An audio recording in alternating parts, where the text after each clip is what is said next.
Redox પ્રક્રિયાની અંદર આગળના લેક્ચરમાં આપણે ઓક્સિડેશન અને રિડક્શનની વ્યાખ્યાઓ, નંબર 2 સ્પર્ધાત્મક વિનિમયની પ્રક્રિયાઓ જેની અંદર ધાતુની હાજરીમાં એક ધાતુ બીજી ધાતુની સાપેક્ષે કોણ ઓક્સિડેશન અને રિડક્શન દર્શાવે એનો અભ્યાસ કરેલો. ત્યારબાદ ઓક્સિડેશન કરતા અને રિડક્શન કરતાનો અભ્યાસ કરેલો. હવે ત્યાંથી આગળ વધીએ તો અગત્યનો ટોપિક ઓક્સિડેશન આંક કે કોઈ પણ સંયોજનમાં ધાતુનો અથવા જે તે તત્વનો ઓક્સિડેશન આંક આપણે કેવી રીતે નક્કી કરી શકીએ.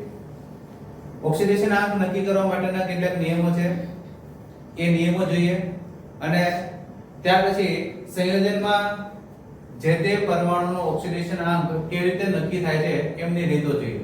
સૌપ્રથમ અહીંયા હું ઓક્સિડેશન આંકની વ્યાખ્યા કરીશ કે ઓક્સિડેશન આંક કોને કહેવાય છે. ચોક્કસ વ્યાખ્યા ન થઈ શકે પણ ઓક્સિડેશન આંક કઈ બાબતો પર આધાર રાખશે એ આપણે સમજીએ. તો ઓક્સિડેશન આંક એ ખરેખર શું છે, હું એવું લખીશ પહેલા કોઈ પણ સંયોજનમાં જે તે પરમાણુએ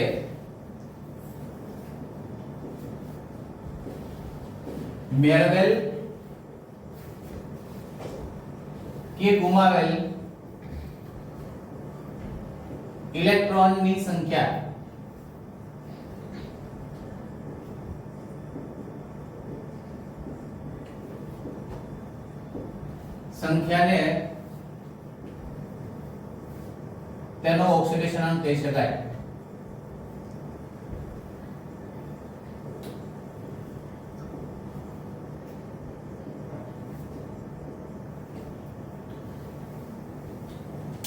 કોઈ પણ તત્વ છે એની અંદર એક કરતા વધુ પરમાણુની હાજરી હોય, જેની અંદર એક તત્વ ઇલેક્ટ્રોન ગુમાવશે અને બીજું તત્વ ઇલેક્ટ્રોન મેળવશે.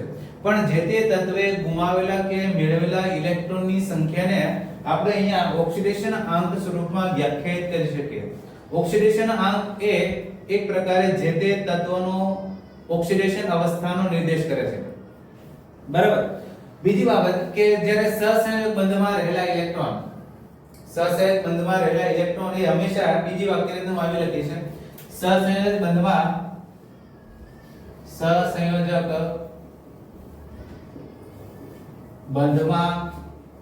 રહેલા ઇલેક્ટ્રોન એ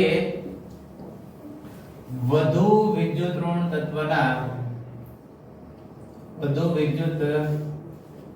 તત્વના છે તેમ ગણવું.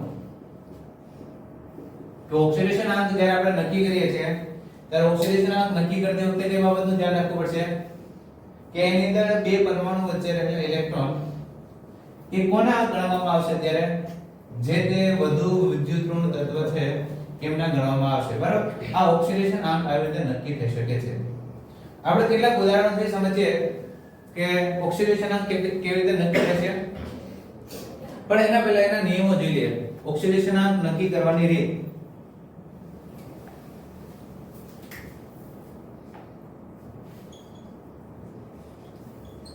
ઓક્સિડેશન આંક નક્કી કરવાની રીત. જે તે તત્વ કાં તો ઇલેક્ટ્રોન ગુમાવશે કાં તો ઇલેક્ટ્રોન મેળવશે, પણ એનો આધાર એમની પાસે અથવા એમની સાથે જોડાયેલા તત્વો પર રહેલો છે. તો એના આધારે હાઇડ્રોજન, ઓક્સિજન, હેલોજન અને ધાતુઓ ઇલેક્ટ્રોન ગુમાવશે કે મેળવશે અથવા એના પરનો ઓક્સિડેશન આંક કેટલો આવશે એ આપણે ઉદાહરણ સાથે સમજતા જઈએ. નંબર 1,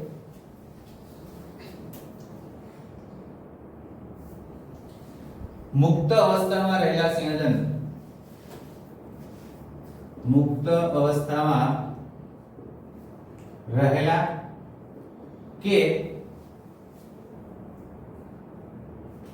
ધાતુ તત્વ નો ઓક્સિડેશન આંક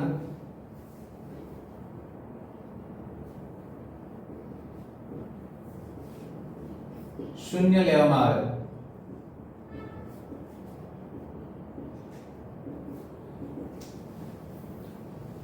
મુક્ત અવસ્થામાં રહેલા કે ધાતુ તત્વોનું ઓક્સિડેશનાંક કેટલો લેવામાં આવશે?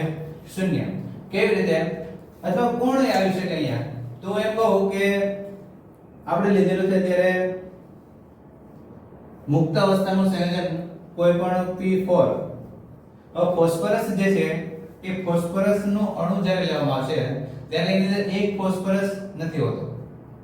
ફોસ્ફરસના 4 પરમાણુ ભેગા થઈ અને શેની રચના કરશે? P4. એવી રીતે સલ્ફરના 8 પરમાણુ ભેગા થઈને શેની રચના કરશે? S8 સલ્ફરની રચના કરશે. બરાબર? એટલે કે સલ્ફરનો એક અણુ કેટલા પરમાણુથી બનેલો હોવાનો? 8. એવી રીતે ઓઝોન O3. બરાબર? એવી રીતે વાયુ સ્વરૂપમાં રહેલા કેટલાક વાયુઓ, દાખલા તરીકે H2, N2, O2, Cl2, Br2 વગેરે. આ ઉપરાંત મેં શબ્દ લખેલો ધાતુ તત્વો.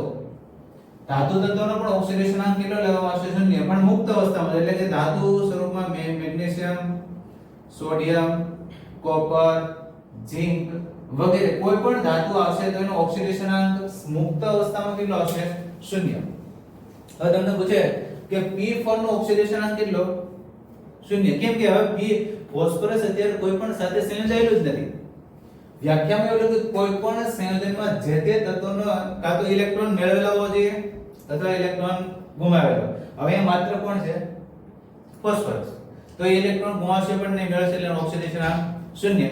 એવી રીતે વાત કરીએ દરેક ની અંદર જો તો H2, Cl2, Br2 વગેરે ઉપરાંત ધાતુ તત્વો. મેગ્નેશિયમ એક જ છે ધાતુમાં, એમને કોઈની પણ સાથે રાસાયણિક પ્રક્રિયા કરેલી નથી. તો મેગ્નેશિયમનો ઓક્સિડેશનાંક અત્યારે કેટલો લેવામાં આવશે? 0. પછી કોઈ પણ ધાતુ હોય, મેગ્નેશિયમ હોય, સોડિયમ હોય, પોટેશિયમ હોય, કેલ્શિયમ હોય, બરાબર, ક્રોમિયમ હોય વગેરે, એના ઓક્સિડેશનાંકના મૂલ્ય કેટલા લેવામાં આવશે? 0. આ પેલું ઓક્સિડેશનાંક નક્કી કરવાનું રીત. નંબર 2, બીજો આપણે લખીએ ઓક્સિજન માટે કે ઓક્સિજનનો ઓક્સિડેશનાંક સામાન્ય રીતે કેટલો લેવામાં આવશે?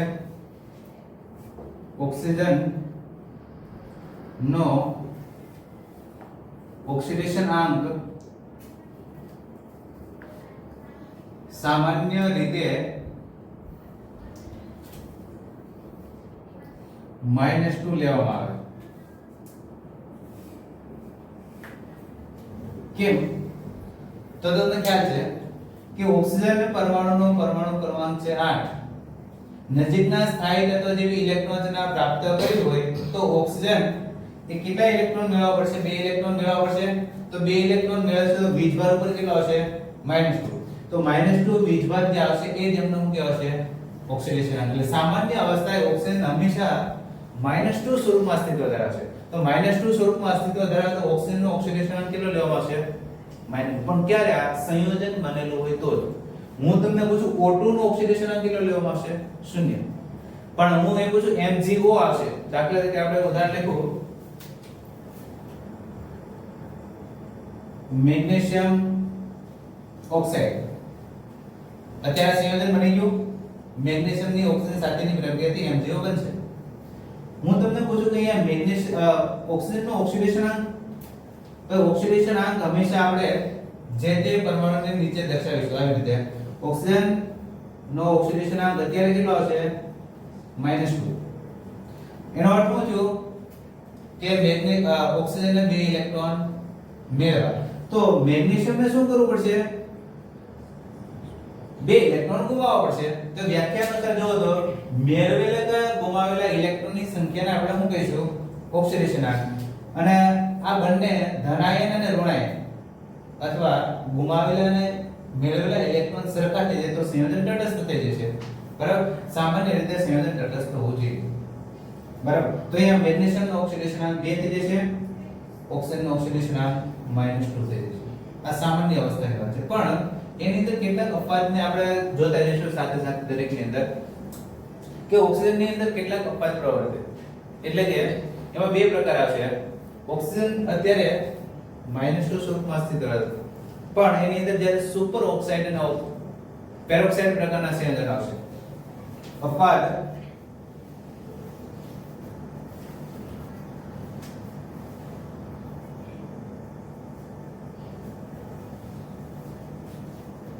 અહીંયા સાથે લખી દઈએ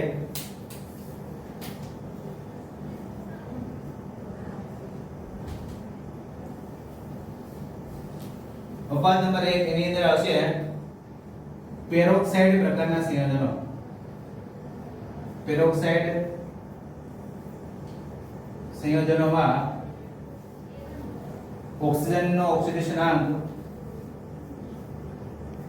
-1 લેવામાં આવે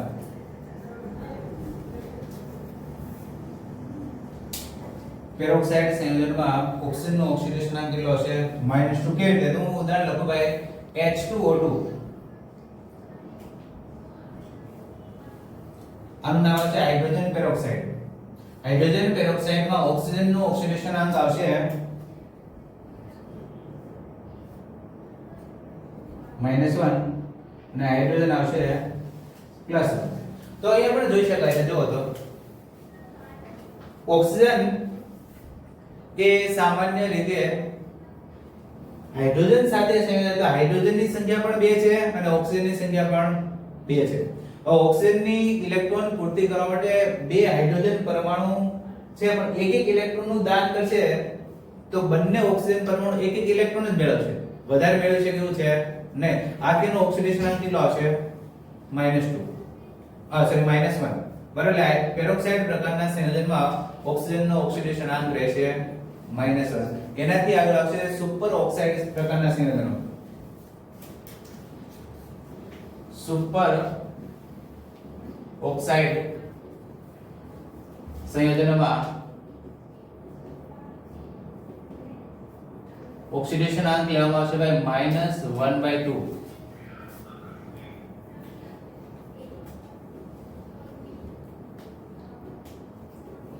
સુપર ઓક્સાઇડ સંયોજનો કયા પ્રકાર આવશે તો દાખલા તરીકે આપણે ઉદાહરણ તરીકે લખી શકીએ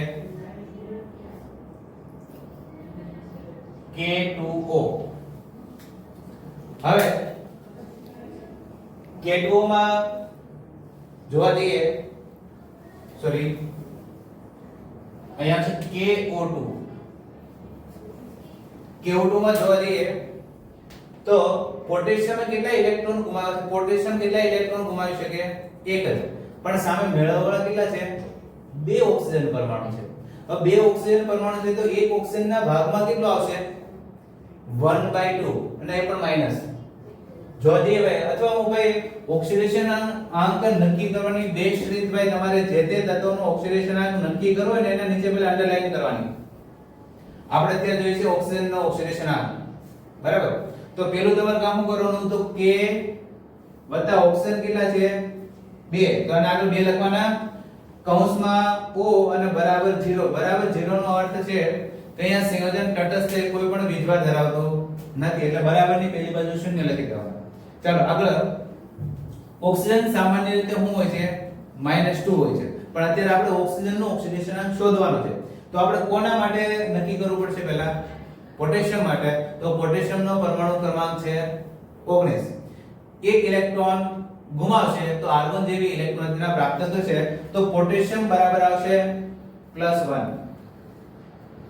પ્લસ હવે ઓક્સિજન માટે આપણે શોધો તો ઓક્સિજનને જેમ છે એમ જ રાખવું બરાબર 0 બરાબર હવે આ +1 છે આ બાજુ બરાબર ને આ બાજુ જશે તો -1 થઈ જશે તો 2 ઓક્સિજન પરમાણુ બરાબર -1 હવે આપણે તો કોઈ એક તત્વ માટે જ નક્કી કરવાનું છે ઓક્સિજન પરમાણુની સંખ્યા 2 છે પણ કોઈ એક ઓક્સિજનનો ઓક્સિડેશન અંકનું મૂલ્ય કેટલું હોય તો ઓક્સિજન બરાબર 2 નીચે જતા રહેશે -1/2 હવે તે નક્કી થશે બરાબર એટલે પેરોક્સાઇડ સોરી સુપર ઓક્સાઇડ આને કહેવાય સુપર ઓક્સાઇડ જ્યારે આવા સંયોજન આવશે ત્યારે ઓક્સિજનની સંખ્યા 2 ધાતુ તત્વોની સંખ્યા 1 તો આ સંયોજનને કહીશું સુપર ઓક્સાઇડમાં ઓક્સિજનનો ઓક્સિડેશન અંક લેવામાં આવશે -2 KO2 પણ હોઈ શકે અથવા સમૂહ નંબર 1 નું તત્વ પણ હોઈ શકે ભાઈ RbO2 જેમાં ઓક્સિજનનો ઓક્સિડેશન અંક આવશે -1/2 ઓક્સિજન માટે બે અપવાદ આવશે સામાન્ય અવસ્થાએ -2 નંબર 2 પેરોક્સાઇડમાં -1 અને સુપર ઓક્સાઇડમાં -1/2 ત્યાંથી આગળ વધીએ તો નંબર 3 નંબર 3 ની અંદર આપણે લખીએ તો એક સંયોજક ધાતુ નો ઓક્સિડેશનાંક તેમના પર રહેલા વીજભાર જેટલો હોય. એક સંયોજક ધાતુ નો ઓક્સિડેશન અંક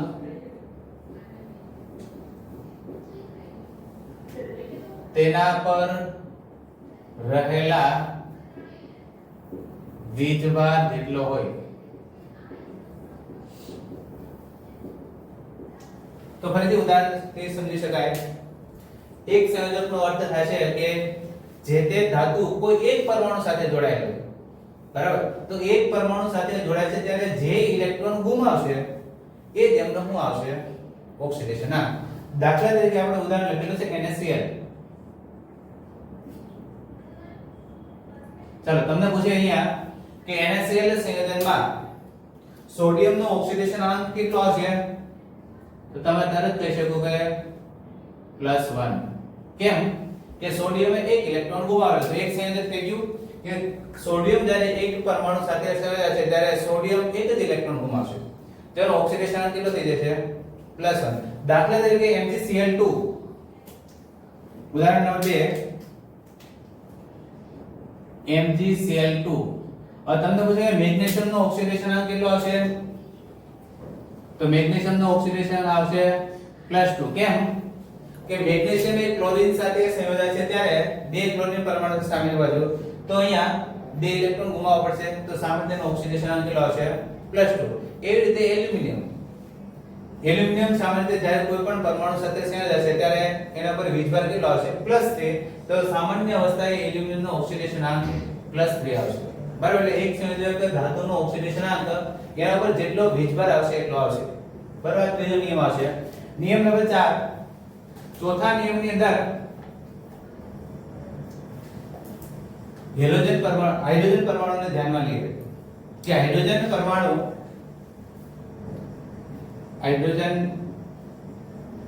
પરમાણુનો ઓક્સિડેશન અંક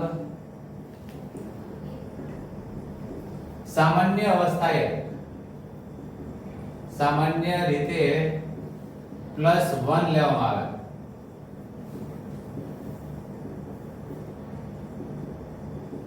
કારણ કે હાઇડ્રોજન સામાન્ય પરમાણુ ક્રમાંક 1 છે. એક ઇલેક્ટ્રોન ગુમાવવાની વૃત્તિ ધરાવે છે એટલે સામાન્ય તેનો ઓક્સિડેશન અંક કેટલો લેવામાં આવશે? +1.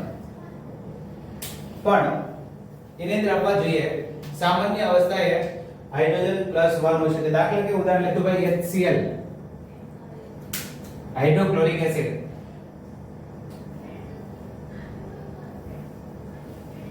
તો અહીંયા હાઇડ્રોજન એક ઇલેક્ટ્રોન ગુમાવશે અને ક્લોરીન એક ઇલેક્ટ્રોન મેળવશે.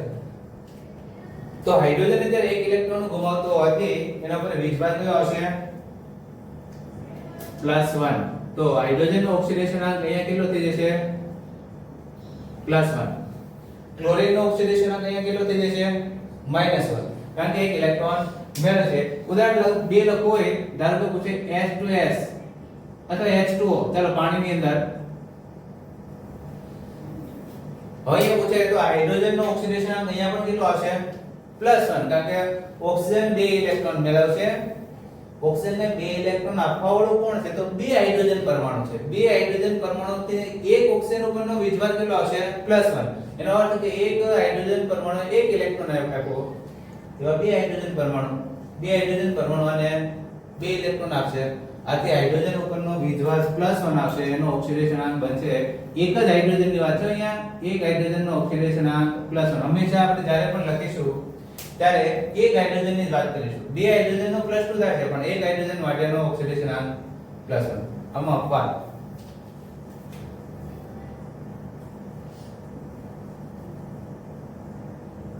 હાઇડ્રોજનની જ્યારે ધાતુ સાથે પ્રક્રિયા થાય છે,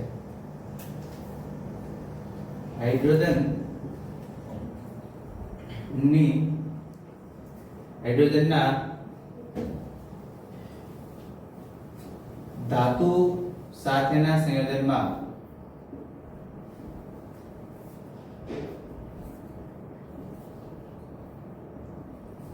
ઓક્સિડેશન અંક -1 લેવામાં આવે.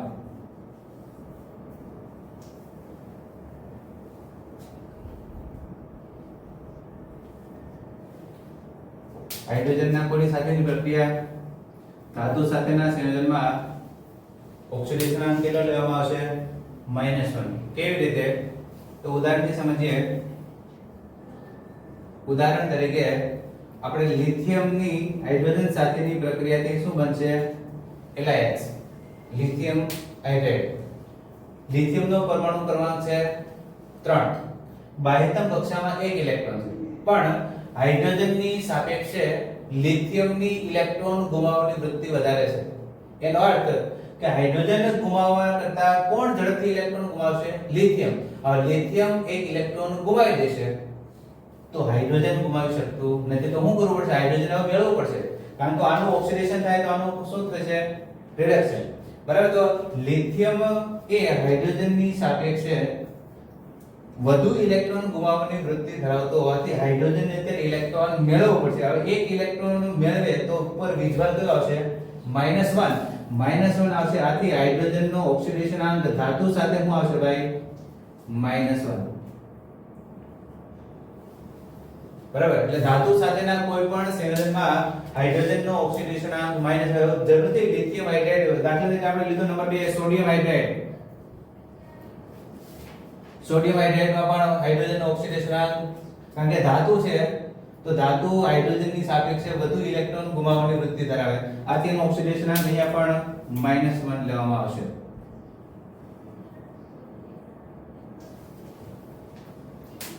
તો આ છે હાઇડ્રોજન ની વાત. આગળ હેલોજન ની વાત કરીએ. નિયમ નંબર 5.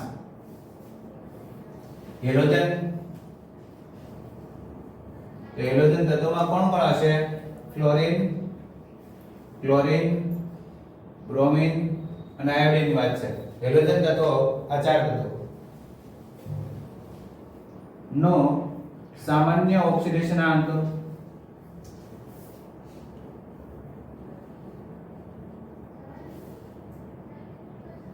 -1 લેવામાં આવે. તો ઉપર તમે જોઈ શકો અહીંયા HCl ના ઉદાહરણમાં કે ક્લોરીન નો ઓક્સિડેશનાંક અહીંયા શું થઈ જશે? ક્લોરીન એટલે હેલોજન સામાન્ય અવસ્થાએ શું આવશે ભાઈ? -1. તો મોટા ભાગે હેલોજન સંયોજનો એ ઇલેક્ટ્રોન મેળવવાની વૃત્તિ ધરાવે છે. હેલોજન ની બાહ્યતમ કક્ષાની ઇલેક્ટ્રોન રચના જોવા જઈએ તો અષ્ટક પૂર્ણ કરવા માટે એક ઇલેક્ટ્રોન ખૂટે છે અને એક ઇલેક્ટ્રોન મેળવીને એ શેમાં ફેરવાય છે? -1 પ્રકારના સંયોજનમાં ફેરવાય છે. આથી એ ઓક્સિડેશનાંક -1 ધરાવે છે. પણ વધુ વિદ્યુત ઋણ તત્વો તો ખરા જ, પણ સાથે હેલોજનની હેલોજન સાથે પ્રક્રિયા થાય અથવા હેલોજન ની સાપેક્ષે ઓક્સિજન રહેલો ત્યારે હેલોજન સંયોજનના ઓક્સિડેશનાંક ધન પણ આવી શકે છે. મોટા ભાગે માઈનસ જ હોવો જોઈએ, પણ કોની સાથેની પ્રક્રિયામાં? તો ઓક્સિજન સાથેની પ્રક્રિયામાં અથવા હેલોજનની હેલોજન સાથેની પ્રક્રિયામાં હેલોજન પરમાણુ એ ધન ઓક્સિડેશન અવસ્થાઓ ધરાવી શકે છે. આ ઉપરાંત કેટલાક એસિડ પ્રકારના સંયોજનો છે, ઓક્સો એસિડ પ્રકારના સંયોજનો છે જેની અંદર હેલોજન પરમાણુ ધન ઓક્સિડેશન અવસ્થા ધરાવી શકે છે. ઉદાહરણ લઈએ આપણને ખ્યાલ આવશે. ઉદાહરણ તરીકે મેં લખેલું છે HClO4. તમને અહીંયા પૂછે કે HClO4 ની અંદર ક્લોરીન પરમાણુનો ઓક્સિડેશનાંક શું આવી શકે? તો ક્લોરીન પરમાણુનો ઓક્સિડેશનાંક લખવા માટે આપણે ફરીથી અગાઉની રીતને એપ્લાય કરીએ. કોઈ પણ તત્વનો ઓક્સિડેશનાંક નક્કી કરવા આપણે પ્રથમ આવી રીતે જોઈશું HClO4. ચાલો પહેલા આપણે લખીશું હાઇડ્રોજન કેટલા છે? 1. તો પહેલા લખવાનું 1 કૌંસમાં H પ્લસ ક્લોરીન કેટલા પરમાણુ દેખાય છે અહીંયા? 1. તો ક્લોરીન 1 ગુણવાનો તમારે Cl પ્લસ ઓક્સિજન કેટલા છે? 4. તો 4 ગુણ્યા ઓક્સિજન બરાબર ની આ બાજુ શું લખાય છે? 0, કારણ કે સંયોજન કોઈ પણ વીજભાર ધરાવતું નથી, તટસ્થ છે. ચાલો આપણે કોના માટે નક્કી કરી રહ્યા છીએ ભાઈ? ક્લોરીન પરમાણુ માટે નક્કી કરીએ તો ક્લોરીન ને જેમ સેમ જ રાખવાનું, કોઈ ફેરફાર નહીં થવા દેવાનો. બાકીનાને જોવાના તો બાકીનાને આપણે સામાન્ય ઓક્સિડેશન અવસ્થા લઈશું. ચલો સામાન્ય રીતે હાઇડ્રોજન નો ઓક્સિડેશનાંક કેટલો લેવા છે ભાઈ +1. ઓક્સિજન નો ઓક્સિડેશનાંક સામાન્ય અવસ્થાએ શું લેવા છે -2 આ -2. તો બંનેના ઓક્સિડેશનાંક મૂકી દઈએ. હાઇડ્રોજન માટે +1 તો 1 ગુણ્યા +1 પ્લસ ક્લોરીન ને હું આમ લખી દઉં છું બરાબર છે. એક ક્લોરીન પરમાણુ છે પ્લસ 4 ગુણ્યા ઓક્સિજન નો ઓક્સિડેશનાંક કેટલો છે -2 તો અહીંયા લખી દઈએ -2 બરાબર 0. ચલો હવે પેલા ગુણાકાર અને ત્યારબાદ સરવાળા બાદબાકી. તો કેટલા થઈ જશે -2 ગુણ્યા 4 -8 અહીંયા 1 ગુણ્યા એટલે +1 આ +1 જેમ કોષમાં લખી દઉં છું +Cl પ્લસ હવે અહીંયા કેટલો આવશે -8 બરાબર 0. ચલો હવે સરવાળા બાદબાકીના આધારે -8 માંથી +1 બાદ થશે એટલે નિશાની મોટાની રહેશે. મોટાની નિશાની રહેશે એટલે એક બાજુ એટલે -7 બાકી વધશે તો Cl પ્લસ -7 બરાબર 0. પણ હવે આ Cl 7 બરાબર ની આ બાજુ જશે એટલે માઈનસ નિશાની એમનેમ જ કરી જશે પ્લસ માં. તો ક્લોરીન નો ઓક્સિડેશનાંક અત્યારે કેટલો આવશે ભાઈ +7 બરાબર છે. ક્લોરીન નો ઓક્સિડેશનાંક અત્યારે કેટલો આવશે +7. આનો અર્થ શું થાય છે તો આનો અર્થ એવો થાય છે ફરીથી વ્યાખ્યા ઉપર જઈએ આના આધારે. પહેલા તો આપણે એ જોવાનું છે મેં ઉપર લખેલું છે કે સહસંયોજક બંધમાં રહેલા ઇલેક્ટ્રોન એ વધુ વિદ્યુત ઋણ તત્વના છે એમ ગણવું.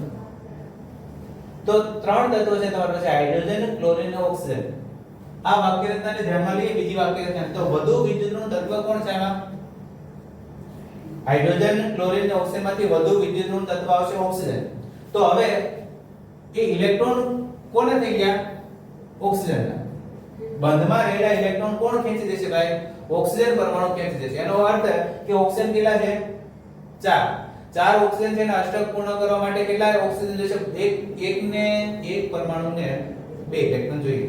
તો 4 પરમાણુને કેટલા જોઈશે 8. તો ટોટલ 8 ઇલેક્ટ્રોનની જરૂરિયાત છે ઓક્સિજન. વિદ્યુત ઋણ તત્વ વધારે છે. ક્લોરીન એનાથી ઓછું છે તો ક્લોરીનને પણ ઇલેક્ટ્રોન આપી દેવા પડશે. હાઇડ્રોજનને પણ ઇલેક્ટ્રોન આપી દેવા પડશે.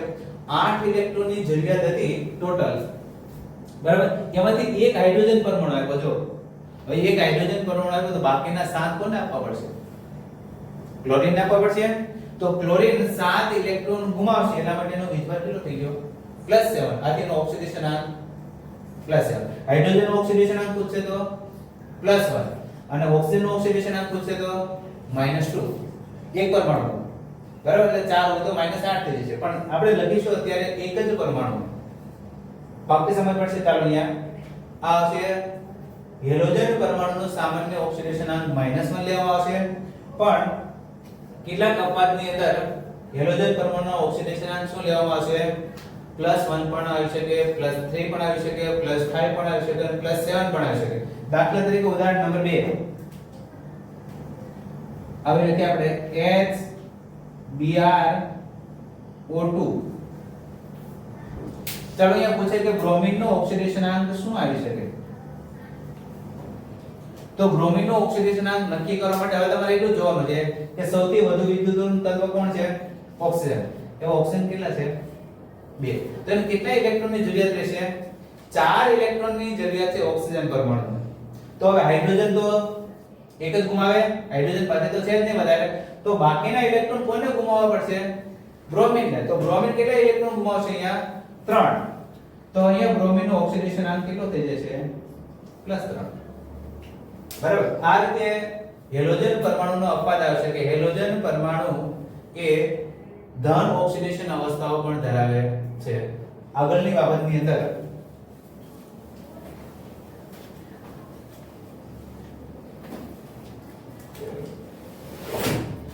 હેલોજનની જ્યારે પ્રક્રિયા થાય એક હેલોજન પરમાણુ હવે ક્લોરીન બ્રોમિન આયોડિન એ પણ કેટલીક વખત આંતર હેલોજન સંયોજનો બનાવશે. તો આંતર હેલોજન સંયોજનોમાં પણ વધુ વિદ્યુત ઋણ તત્વ એ ઇલેક્ટ્રોન આકર્ષી લે છે અને બાકીના તત્વોને ઇલેક્ટ્રોન આપી દેવા પડશે. એવું ઉદાહરણ લખીએ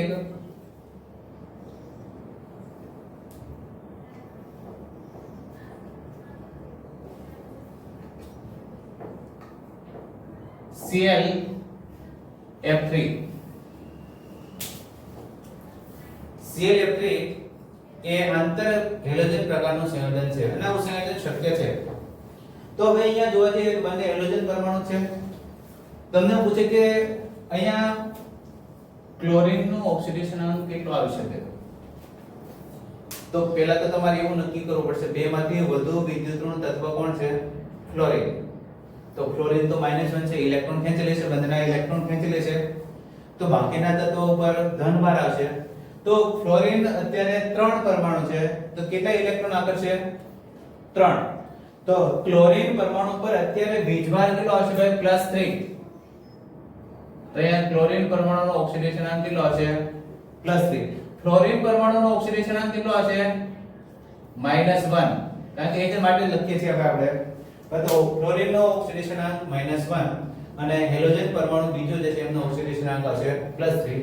અગત્યની બાબત અહીંયા એ છે કે હેલોજન પરમાણુ સામાન્ય તો -1 જ હોય છે, પણ ફ્લોરીન સિવાયના, લખી દો વાક્ય રચના, ફ્લોરીન સિવાયના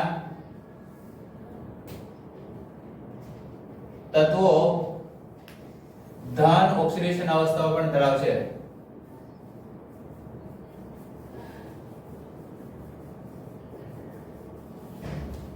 જ્યારે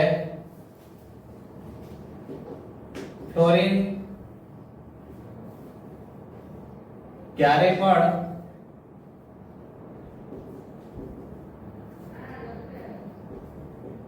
ધન ઓક્સિડેશન અવસ્થા ન ધરાવે અથવા ધન ઓક્સિડેશન અંક, ફ્લોરીન હંમેશા -1 જ રહેશે. ફ્લોરીન કોઈ પણ પરિસ્થિતિમાં ધન ઓક્સિડેશન અવસ્થા ધરાવતો નથી, કારણ કે સૌથી વધુ વિદ્યુતઋણ તત્વ ફ્લોરીન છે. ફ્લોરીન જ્યાં સુધી હાજર છે ત્યાં સુધી એ માઈનસ જ બનશે અથવા ઇલેક્ટ્રોન આકર્ષે એટલે -1 આવશે. પણ ફ્લોરીન સાથે જ્યારે બીજા તત્વો આવશે હેલોજન, ત્યારે એમની સામેની બાજુ એમને ધન પણ બનવું પડે. બરાબર? એ રીતે બીજો અપવાદ અહીંયા ઓક્સિજન ની અંદર પણ લઈ શકાય. ધારો કે ઓક્સિજન અને ફ્લોરીન સૌથી વધુ વિદ્યુતઋણ તત્વ તો ફ્લોરીન અને બીજા નંબર ઉપર આવશે ઓક્સિજન. ઓક્સિજન અને ફ્લોરીન ની હાજરી હોય ત્યારે ઓક્સિજન ને ધન બનવું પડશે. હું અહીંયા એક વાક્ય તમને એવું પણ લખી શકું કે ઓક્સિજન ની અંદર કે ઓક્સિજન એ ધન ઓક્સિડેશન અવસ્થા પણ ધરાવશે. કેમ? કારણ કે ફ્લોરીન ની સાપેક્ષે એને ધન બનવું પડશે. ઉદાહરણ તરીકે સાથે લખી દઈએ અહીંયા ફ્લોરીન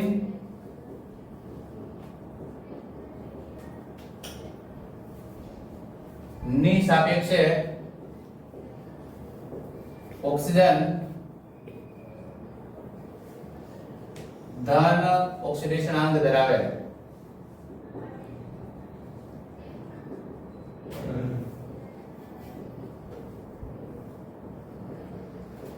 ઉદાહરણ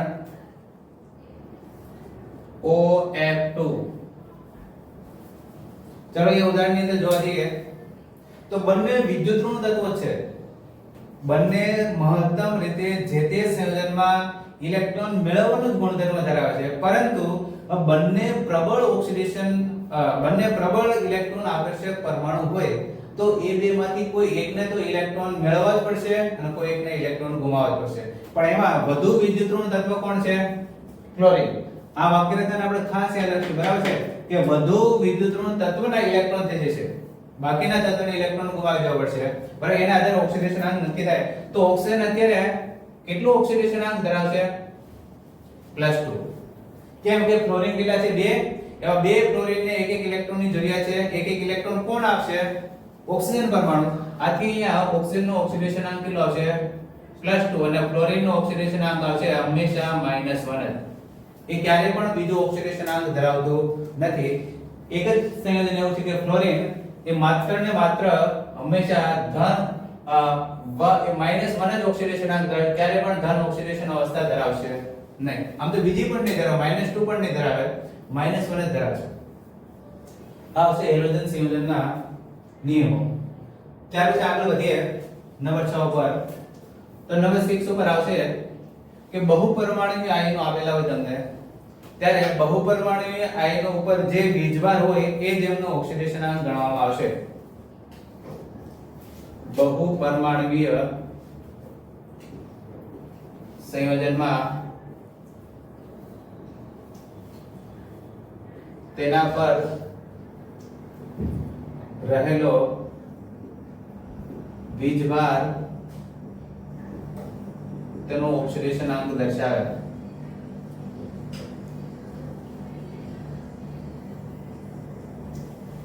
હવે બહુપરમાણુય સંયોજનો એટલે શું? તો દાખલા તરીકે આપણે જ્યારે સંયોજન લખતા હોઈએ NH4+ એમોનિયમ આયન, જ્યારે કોઈ પણ સંયોજન લખો, દાખલા તરીકે લખેલું છે એમોનિયમ ક્લોરાઇડ, પણ એમોનિયમ ક્લોરાઇડ નું જ્યારે વિભાજન થશે ત્યારે આપણે સંપૂર્ણ એમોનિયમ આયન લખીશું. તો આનો ઓક્સિડેશન આંક કેટલો થઈ જશે ત્યારે +1. બરાબર.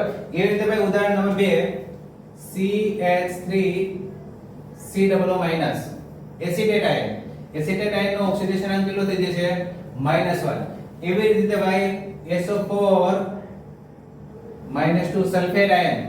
સલ્ફેટ આયન નો ઓક્સિડેશન આંક કેટલો થઈ જશે -2. જેટલો એના પર વીજભાર છે એટલોનો આવશે ઓક્સિડેશન આંક. એ રીતે આવશે ભાઈ NO3-1 અથવા NO2-1. જેટલો માઈનસ વીજભાર એટલા એના પરનો ઓક્સિડેશન આંક. ત્યાર પછી આવશે PO4-3. ત્યાર પછી આવશે BO3-3. બરાબર. આ જે ઋણાયન પ્રકારના સંયોજનો છે અથવા સલ્ફાઇડ S-2, આ બધા જેટલા વીજભાર ધરાવશે એટલે આમના ઉપરના શું આવશે ઓક્સિડેશન આંક. અહીંયા +1 વાળું એક છે તેની સામે બે PH4 પણ આવી શકે. PH4+ લખીએ ઓક્સિડેશન આંક. હવે આના ઉપરનો ઓક્સિડેશન આંક આવશે +1. અહીંયા ઓક્સિડેશન આંક આવશે -1. અહીંયા ઓક્સિડેશન આંક આવશે -2. અહીંયા NO3-1 એટલે -1. NO2-1. PO4 phosphate -3. Borate -3. Sulphide -2. Phosphonium ion કહેવાય છે આને, જેનો ફરીથી આવશે +1. બરાબર. એટલે અહીંયા બહુપરમાણુય સંયોજનો અથવા આયનો આપેલા હોય ત્યારેનો ઓક્સિડેશન આંક કેટલો લેવાનો? તો સંપૂર્ણ ગણવાનો. ત્યાં પછી એક એક તત્વનો ગણવાની જરૂરિયાત નથી કે SO4 આવતું હોય તો SO4 નો સંપૂર્ણ ઓક્સિડેશન આંક કેટલો આવે છે -4. બરાબર. એવી રીતે બહુપરમાણુય આયનના ઓક્સિડેશન આંક કેવી રીતે લેવામાં આવશે? તો એના પર રહેલા વીજભાર જેટલા લેવામાં આવશે. અને અંતે કે કોઈ પણ સંયોજન, હવે અહીંયા જ આપેલું છે એ મુજબ લખીએ કે તમને પૂછે કે SO4-2 માં સલ્ફરનો ઓક્સિડેશન આંક કેટલો? છઠ્ઠો નિયમ અને સાતમા નિયમ થી આપણે એવું લખવાનું થશે કે ધારો કે અહીંયા 7 નંબર લખી દઉં કે 7 નંબર ની અંદર શું આવશે? તો એવું આવશે કે જ્યારે બહુપરમાણુય આયનો આપેલો એના પર વીજભારને તમારે કૌંસની બરાબર પેલી બાજુ મૂકો અને ત્યાર પછી એનો ઓક્સિડેશન આંકને ગણતરીમાં લેવો. ચાલો આવું બહુપરમાણુય સંયોજનમાં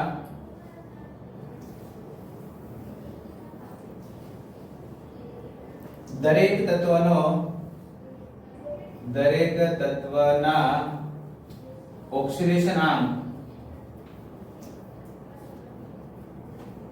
નો બેઝિક સરવાળો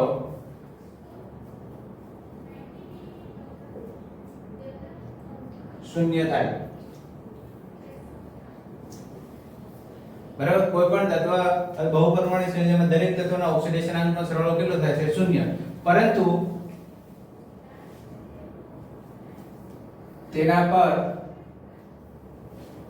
વીજભાર હોય તો તેને બરાબર ની સામેની બાજુ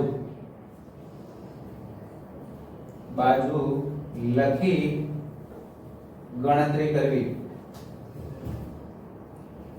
ચાલો 7મો નિયમ છે પણ ઉદાહરણ ઉપર લખી દઉં છું. ચાલો આપણે જે આ બહુપરમાણુ આયનો લખેલા છે, હવે જો તટસ્થ છે, તટસ્થ નથી, SO4-2 છે. NO3 -1 છે, NO2 -1 છે, PO4 -3 છે. જ્યારે અત્યાર સુધીના જે કાંઈ ઉદાહરણો લખેલા તેમાં આપણે ક્યાંય પણ પ્લસ માઈનસ લખેલા નથી.